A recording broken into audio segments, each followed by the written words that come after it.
How many of you appreciate me just a little less because I had him play that noise just at the end of that little video? Yeah, I kind of have a strong reaction when I hear that noise, right? When I have to wake up and do that, like I immediately just like my arm just wanted to reach out and like slam like that snooze button, like find it, right? You're fumbling in the middle, the middle of the morning trying to do that. We often have those visceral reactions. Now, there's a few of you who love to just jump out of bed in the morning. You're ready to go. You're ready to hit it. You're just like my 4-year-old daughter who can wake up at any time, whether it's the middle of the night, and she's ready to go 100%. For the other 99% of us, like that song kind of or that noise, that alarm, when it goes off in the morning, oh man, it's that signal, right? It's time to get started with our day. It's time to go to work. All the things, all the responsibilities, all the things that get put on top of us, it begins to happen, right? We're getting ready for another day. And maybe you've got kids like I do, and that means not just waking up to get yourself ready to go, it's all the things, getting your kids out the door, getting all the stuff that they forgot, getting lunches. There's just so much that comes when that alarm hits, all the weight of what we have to do in that day. It comes, and we feel that. Work is one of those things that all of us are probably have some experience with. How many of you are working like right now? How many of you have a job, you're working right now? How many of you have worked in your life? How many of you plan to work in your life? If you didn't raise your hands, I don't know what you're doing, but good on you. You've figured something out that the rest of us may not have. See, we all face with lots of different challenges. And work is a lot of different things to a lot of different people in different stages of our life. Right? It means lots of different things in those places. But one thing that we can probably all relate to is at some point, you've probably had a moment where you found work to be frustrating, right? Where you've kind of like, I feel stuck. I don't know where this is going. I don't know why I'm having to do this. We can probably a lot of us just relate to that place. And when that happens, many of us want to define our lives by okay, here's the things that I have to do, and here's the things that I want to do. And not very often does work fall into that category when we get into that place of frustration, right? So work can become this thing where it feels just like it's just kind of the necessary evil that I have to do so that I can get done with that and do the things that I really, really want to do after that. We're frustrated. Why is that such a common experience for us? Why is it really important for us to talk about as people of faith? Well, first, we all spend a lot of time working, especially in our most productive adult years. We spend, the average is about 90,000 hours of our life working, right? And that's compared to only like 30,000 hours that we spend eating. I'm doing my best. I'm gonna figure out if I can beat that record. I'm gonna be above average, okay? So I think I can do that. But that's a lot of time. That's a lot of time that we're spending at something that we often are only thinking about how do we get out of it. We're pursuing the things that get us out. We're living for the weekend. We're living for that next vacation. We're trying to get away. See, work is something that's such a big part of our life, but we can also experience those places of frustration, pain, of hurt, of the coworkers, and all the things that we have to deal with when it comes to work. So we're gonna talk about that today as we continue this series called Frustrated or Free. And we're looking about how God wants to bring transformation in every area of our life, and especially today in this area of work. And we're gonna ask these questions of, does our work matter? Why do we often experience frustration in our work? And then how does work fit into God's best design for our lives? But let's start by praying. So Father, I thank you that you're here. Holy Spirit, we invite you to come to be our teacher today, to show us what you have, to reveal to us your purposes when it comes to work. In Jesus' name. Amen. Well, there's good news, and the good news is that God does have a plan. God had this as a design for humanity, and that includes work. And God actually sets this example for us. We can go actually all the way back to the beginning of the Bible in Genesis, and we can begin to see God doing the work of creation. And this begins to give us a clue of understanding how does God think about work? Because God's coming in and he's bringing, out of chaos, he's bringing order, he's bringing goodness, he's bringing beauty, and he's creating all of these things that aren't just something that for him, but they're also something for us, for humanity, and all of the creation that he is creating in that moment.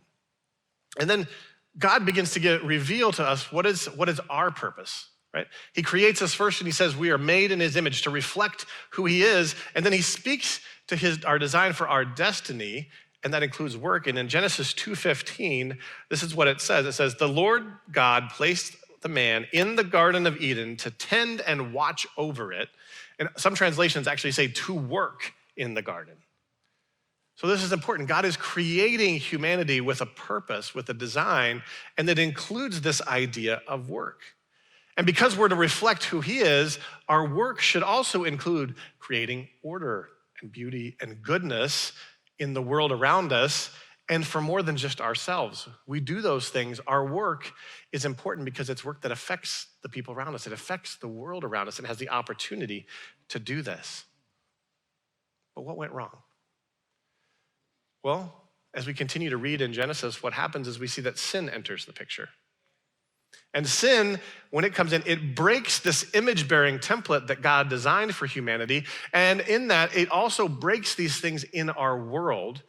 And it specifically says that one of the consequences, the curses of sin, was that our work would now experience toil and frustration. That would be part of it. And that's something that we're still experiencing today as we look at the ramifications of what happened.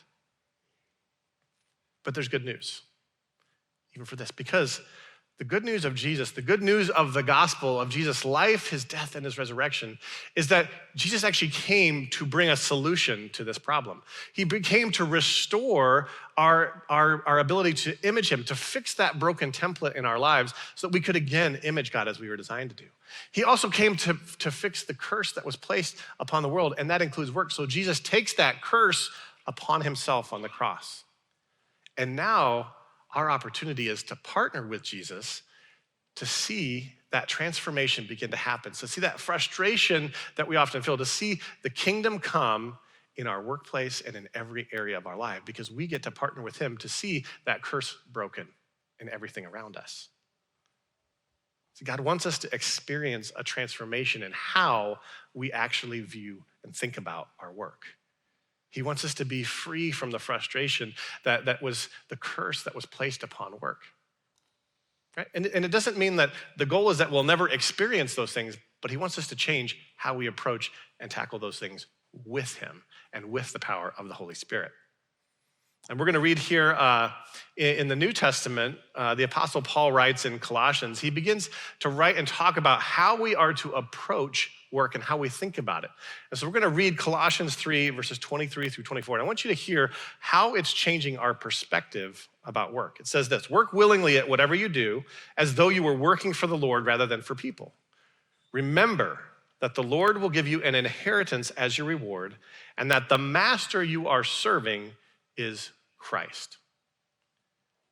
So there's some really important things that we're pulling out of this, because if we go back to the problem of sin, what's going to happen is we're going to look at one of the dilemmas that we face in our that's very common, is this idea of dualism, where we begin to separate the secular and the sacred, or the non-spiritual and the spiritual. And this idea of separation is called dualism. And dualism is when we begin to compartmentalize our life. So when we begin to compartmentalize our life, we think of our work life and our Jesus life as separate, right? We get frustrated with some of the things about work, whether we don't understand what we're doing or why we're doing it or how it fits into our bigger destiny. So we just begin to separate those things, right? So we might think about going to school or clocking in for work, and those things are our secular activities. And then maybe when we come to church, we do spiritual activities, we do small group. Those are our spiritual activities. So what can we do, right? Christians are supposed to have a different view of work. And this is what the Apostle Paul is telling us in here. We're supposed to work willingly at whatever we do. Work willingly as though we're doing it for the Lord, right? This isn't dualism, right? Dualism says those things are separate. This verse is telling us, actually, those things are always supposed to be together. There's nothing that we do that shouldn't also be part of the kingdom life that we're called to live. Everything is included in that. And we're to work willingly, not grudgingly. How many of us are guilty sometimes of feeling like work is just the grudging thing that we have to do? Me included. I'm the only one raising my hand. You guys are amazing. Just incredible work ethic that we have. And why am I even preaching this message? You guys have already got it. See, that's a big deal though. Because the reason that we do that is because it's actually telling us who we work for. Did you know that God actually says that he's always in authority in every area of our life? God is our boss, right? It says that our master that we're serving is Christ. It is always that work that we are doing unto the Lord that matters. So everything we do as we work, we realize, I'm living out that designed destiny to be the image of God in my workplace, in the school, in my home, in my community, wherever I'm at, I am part of that process of saying, I'm going to live that out. And that redemption comes in the workplace as we live out who we are in that place. And that's not easy, right? Because we have to have coworkers, maybe customers, a boss. Bosses don't look around at anybody shaking their hand in case you're going to church with your people, including me. But here's the reality. See, you can't control who you work with, but you can control who you are in the workplace. And that's the message that I want you to hear today. We don't separate who we are in Jesus, in our work, the spiritual and the non-spiritual. We begin to understand who we are and we live out that wherever we're at and whatever we're doing. We never stop being representatives of Jesus. It's all of our life. See, this other passage here says that remember, the Lord will give you an inheritance as your reward. The interesting thing about that is the way that's phrased, if you look at it in context, the people reading that would have understood it. It's kind of like when God talked about the promised land to the Israelites, right? He was looking forward to a future and something. In the same way, this is pointing forwards to the future. And as Christians, our future as we look out is this future in heaven when Jesus returns again and we see that, or when we're in that place with him. And the implications of this as a reward is that our work isn't just something we do for today. It actually has eternal implications of that the work we do, it matters for eternity. This is really important for us to understand. See, we were designed for work, and God wants us to experience this transformation in our life. He wants us to experience freedom from this place of frustration and fear that often want to creep in. All right, well, some great ways that we want to be able to talk about some of these principles is to tell stories. And so one of the things we're doing, especially in this series, is we're telling lots of stories from amazing people and real people who are in our church family today. And so today I'm excited to share with Emily and Jared Harris. I'm gonna invite them to come and join me, and we're gonna do a little interview, and they're gonna share some of their story with you. And Jared and Emily are an amazing couple. They serve here in Urbana. They've served in our School of Kingdom Ministry. They've served in small groups, in our Kingdom Entrepreneur groups with business leaders, and are also part of our prophetic community and helping to lead in that. And so they have a deep passion to see God lived out in the marketplace. And they're gonna share that that's not always an easy journey to get there, but I love their story. So I'm gonna let them begin to share a little bit. So we'll start with a little background. Why don't you guys share a little bit who you are, kind of where you grew up, and how was work modeled for you early on? Hi guys, my name is Emily. Grew up in a Christian family. My dad is a pastor, and so he was an extremely hard worker. When I was in 4th and 5th grade, he went back to get his master's degree, and I remember his solution to how do I get homework and all my work done was to just pull one all-nighter every week, and so he just wouldn't sleep, and then just truck on through to the next day. My mom was a stay-at-home mom by choice, and I remember her talking about it was an intentional decision, one that she felt like was from God, that she needed to, for her family, not take a job but stay in the home. So I saw her prioritize work in the home as just really important and worth kind of tightening the budget for. My name is Jarrett Harris, and I grew up about 90 miles down the road in Pekin, Illinois.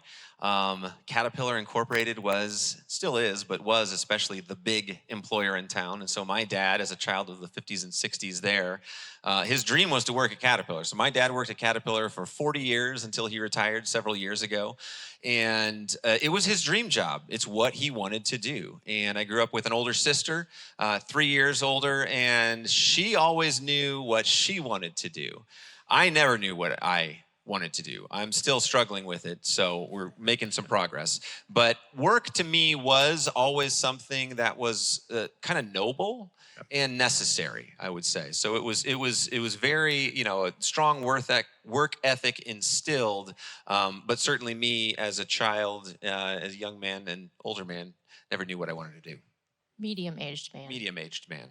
Medium age. I like that. Medium age, man. Somehow, you're right in the middle. Older than I was. Yeah. We're all every day we're older than we were the day before. It's wonderful. So talk a little bit about, again, how you began to experience direction and where you were going. Like, what was the next steps for you as you kind of progressed in that vision for your work and faith? Yeah, so in high school, our youth group just experienced a really sweet kind of revival season where we were spending a lot of time doing prayer meetings. We'd have them on Friday nights. We'd meet together and pray for like 3 hours, then eat pizza together. And Sundays, we had like extended worship sets. And at the same time, I was really getting interested in fashion. I would watch old movies with my mom, and I just loved the vintage fashion. We didn't have a lot of money, so we would go to Goodwill and just go through the racks and find treasures. And I didn't know how to sew or draw, but I had a glue gun and safety pins, and I would create some unique outfits. So this was happening kind of side by side, that I was growing my faith and then also just growing my love with fashion. So by junior year, really, if somebody asked me, what are you going to do when you grow up? What do you want to be? It was fashion designer. Done. Right, and if you'd ask me the same question, I'd be like, wait, I got to have an answer for this? I don't know. No, my path was very complicated in that sense. I had a lot of interests, and I never knew what I wanted. So, high school ends, and you got to pick your next step. And so I, by default, went to Bradley University in Peoria, Illinois, and by default studied engineering. And I say by default because it's like that was where there was financial provision and I could kind of do math. So that's what I did. It wasn't a passion. It didn't have a real clear sense of direction, but it was something that I started in. Those 4 years in college, though, were just life-altering. And I actually was working with the youth group that she was a part of. I worked for her dad, which is another complicated story for another time. Okay, yeah. Speaking of bosses, we'll be in a family, frustrated or free in your family. Right, we'll get exactly. Something like that. But I knew, I just spent that time like really pursuing the Lord and kind of coming to the end of college and still really not knowing what I wanted to do. But I had one thing was clear, was that I wanted to be a believer in the marketplace. Like that's the only thing I could tell you, and maybe even to this day is the only thing that I can tell you. So you have, when you grow up, you at least know that's what you want to do. I know that much. And you stop being medium.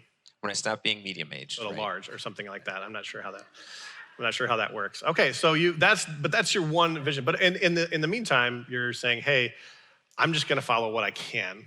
This is what's available in front of me. Right. I'm just going to continue to go down that path. And so, yeah, go ahead. Well, and it got very frustrating. Okay. Towards the end of college, because I still didn't know what I wanted. And, as I said, like I was very serious in my faith at that point, and there was a lot of really cool things happening in the kingdom. And so by default, what tended to happen was people would ask me what I want to do. I would say, I don't know. I was like, oh, well, you should go to seminary.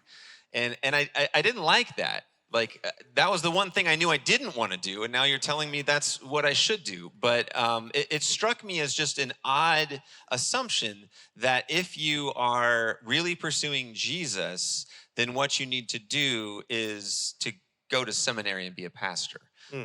And so I didn't know what I wanted to do. I just knew that wasn't it. Yeah, I can't certainly imagine anybody who'd want to do that. No, me neither. Hard to imagine the crazy people that would say yes. So Emily, so you've got this journey, and again, I think that dualism is important though, because like we talked about this idea of even in the people who are giving you advice, there's that like, oh, if this, then you must go over in this direction. Right. But God's kind of pointing you in a different direction. Right. And what about you, Emily? So it's very hard to be a fashion designer in the Midwest. There's just not a lot of schools.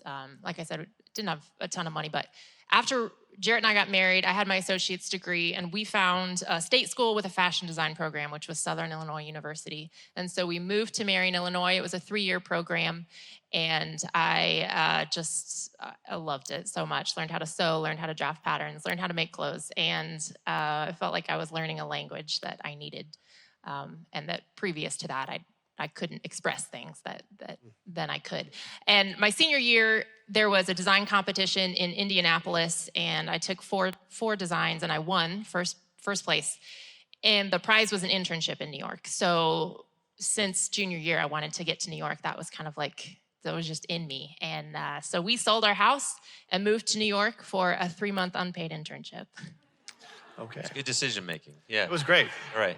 Those are the ways that we provide. So what's happening? You're going to New York. In the meantime, so obviously we got married. After school, I eventually found a job. Okay. Ended up working in finance for a research firm that sold information to like big folks on Wall Street. Okay. So I worked remotely at the time. That was back before remote was like a thing at all. And so we moved to New York, and it was okay. So still just figuring things out. This will be a good opportunity for me because a lot of our clients are out there, and we'll just see what life brings. Okay. So what progresses after that? You arrive in New York, you're in the unpaid internship, so you're pursuing the dream that's coming there. Yes. Right? What's happening with faith and work as you progress at your time in New York? Well, so my internship turns into a job, and so I start working for this designer, and then I'm also kind of applying to other design jobs, and I immediately dislike the industry. I am frustrated by the fact that the design jobs don't have anything to do with creating. It's more just knocking off designs. It's not sewing, drafting new patterns, and then the work hours, just 60, 80, 100-hour work weeks are very typical. And I could tell, I didn't have kids yet, but I knew that the work-life balance was not going to work for me. And so, I was just really frustrated. But we ended up started going to a church, and the pastor of the church, a guy by the name of John Tyson, had a fashion roundtable. So he invited all the fashion designers in the church out to coffee, and he asked us this question. He said, "How is God renewing the fashion industry?" And I just, I guess I didn't know that God cared about the fashion industry, and I didn't know that he was renewing. I mean, it just was not a thought that I had ever thought. But that kind of just triggered a series of, now 15 years of just revelation, I would say. Like he began to talk to me about this plan for my life that was a way to be a fashion designer and a mom. And it was to start my own company with the idea that it would grow slowly so I could be kind of a stay-at-home mom. And then as my daughter got more independent, the business would be at a place where it needed more of my attention. Okay, so you've got a new vision, which is really, I think, a really important part of what you had. And for you, Jarrett, what's happening? Well, I'm still trying to figure it out. And still trying to figure out what it means to be a believer in the marketplace. Yeah. And so I had a really hard time integrating those two things. So what I did was just lean hard into both. And so what that looked like was we were involved with a church. It was a church plant, actually. And so if anyone's been a part of a church plant, there's all kinds of jobs that you can do there. They will never not need your time in a church plant. So we just threw ourselves into that. So that meant, Sundays would be 12-hour work days because it's New York, so you don't have a space. So you got to set up, you got to load in, you got small group content, you got everything. So there was just a ton of hours spent in that direction and a ton of hours spent in the work direction. And I think at the time, my work life didn't look like a kingdom life, and my kingdom life didn't look like a guy who was that engaged in his work life. Okay. So, and that's not to say, just to be clear, I wasn't living a two-faced life. I wasn't a bad person in the workplace. I didn't shy away from faith conversations, but it wasn't like the driving force. It wasn't inherent in my identity at work that this is a kingdom person. They were pretty separate. Yeah, so they're kind of running in parallel, but not really integrating in how they actually worked out together. That's right. Process. Yep. Okay, so you've kind of got that tension that's beginning to build in that part of your life, and yeah. So I started my company while working part-time for this designer because that funded then as we did branding and things like that. And eventually we had our daughter. And so then I quit my job with the designer and I started. I was, a mom and I was a fashion designer. I tried different products to figure out what do I want to sell and how do I want to sell it. I tried to solve, how do I scale? How do I sell, make more than just what I can make. And things just got hard and frustrating at the same time as motherhood was kind of all encompassing. And so I started to shy away really from the business, kind of tucked it in a corner. Physically, it did not fit in my life. You know, we lived in a small apartment. The sewing machines had to go in the closet and come out every time that I wanted to sew. And at the same time, we were involved with this church plant that just needed a lot. And so my work hours became church volunteer hours. And I just got more and more plugged in to the point that I really was only a mom and a volunteer at our church. Yeah, and at that time, again, continue down this path of just giving myself fully to these two things. And it was not a sustainable pattern. And so what happened was, I just began to physically shut down. So just pushing so hard into both of these things and not really seeing fruit and not understanding what to do. Crazy hours, no margin for anything. And so eventually I just stopped sleeping, but not in a good way. Yeah. Not an all-nighter to get some work done. No, I stopped sleep. My body just shut down. And I went about 8 days without sleeping. And Wow. your mind doesn't do great things after a couple days of not sleeping, if you've ever been there. But just found myself in this, this perpetual spinning motion and couldn't get everything to slow down. I couldn't keep doing everything. And so my body just kind of threw up the brakes, and that was it. So we ended up booking one-way flights to Champaign, Illinois, where Emily's parents lived and still do live, to try to figure things out. So 8 hours or 8 days with no sleep. Yeah, you're literally hitting close to, as you said, the record. Yeah. I mean, a few hours a night, and I'm struggling, if I'm Yeah. missing that. So I can't imagine. Yeah, where it definitely was scary. And our church was, doing laps around our apartment, praying over our building, because we were trying to figure out, like, what is going on? What is going on? Wow. And then eventually we just, ended up moving in with my parents for a month. And we thought that would solve the problem, but he kept not sleeping. Yeah. So in that, just to be clear, we're hitting this place where we've got all this tension that's happening, that's pulling us in different directions. I think the important thing is remembering, what has God called you to? This place of the marketplace. I'm going to be Christian in the marketplace. And that's feeling like it's not being lived out as we're leading into kind of this, essentially this place of burnout. Right. That's happening, right? Right. I think that you would express that too. Like, your call was also tied in that being who you were, being a God follower in the marketplace, but that wasn't really seeing that. Yeah. So, like I said, by the end of our time in New York, I wasn't around any non-Christians, and I really wasn't doing a lot with my brand. And so shortly after we moved home to Champaign, Jarrett and I were having a conversation, and he just said to me, like, you aren't happy. You haven't been happy for a long time, and I don't think there's anything I can do about it. And he was exactly right. And so I started seeing a Christian counselor and really tried to figure out, like, what is going on. And pretty immediately, she kind of put her finger on some things, and I began to work again. And working immediately started balancing everything else. So I found that there was rest from motherhood in work, and that there was rest from work in motherhood. And there was like a synergy there. Well, we talk about, that season of coming back from New York, and it was a licking the wounds season. And as Emily indicated, we had hoped that, okay, we're going to kind of put some distance between ourselves and this place, and it's going to solve things. But things just kept getting worse, really. And so, we both kind of hit rock bottom at different times. And we're searching for churches at the time, and we visited a couple and had great experiences with places, and eventually ended up at the Vineyard. And those words they put up at the end of every service? Like, we were up here every week. Like, it was like at least one of us. It was like, and so like it'd get to the end of, okay, is that you or is that me? Oh, it's both of us this week. All right. We're both going up there. So the childcare people probably like learned our names pretty quick. Like, these are the people that never pick up their child on time. Which, as a reminder, please do at the end of this service. That's not an excuse for anybody. Well done. Taylor will pay you well for that one. Yeah. So we end up here at the Vineyard, and I would come up. I mean, it seemed like every week, and every week somebody would be like, "Oh," and like as that little parting shot at the end, like, "Have you thought about the School of Kingdom Ministry?" And I'm like, "Yeah, I saw some people talk about that, and I immediately decided I don't want to do that. So yeah, I've heard about the School of Kingdom Ministry, but enough people said it, and I was desperate. Okay. I was desperate, and so." That season, so I ended up going to the School of Kingdom Ministry, and I think that was the 2019 to 20 season.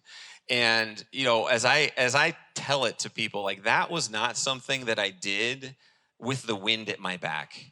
That wasn't something that I entered into because, like, I'm doing so well right now, and now I just need these more tools to arm me for what's next in life. So I'm going to go to the School of Kingdom Ministry. It was a Hail Mary pass. Right? As somebody who grew up in the church, like, I had never, and even in that season, did not contend with the question, does God exist? But I definitely contended with the question, does God matter? Right? Is he actually active? If I can come through the season that I've been through and feel like, we left it all on the field and just, got our tails handed to us and, moved back to Central Illinois, I've got to know that there's something happening here. And so that's what ultimately led me here and to the School of Kingdom Ministry. And I mean, I don't want to say that it was just that school. There were a lot of things going on, but that really was a transformational experience for me. Okay. You begin to experience some freedom in how you thought. Begin to see some freedom and begin to put the tools together to do what I'd never done, which is to live the kingdom in the workplace.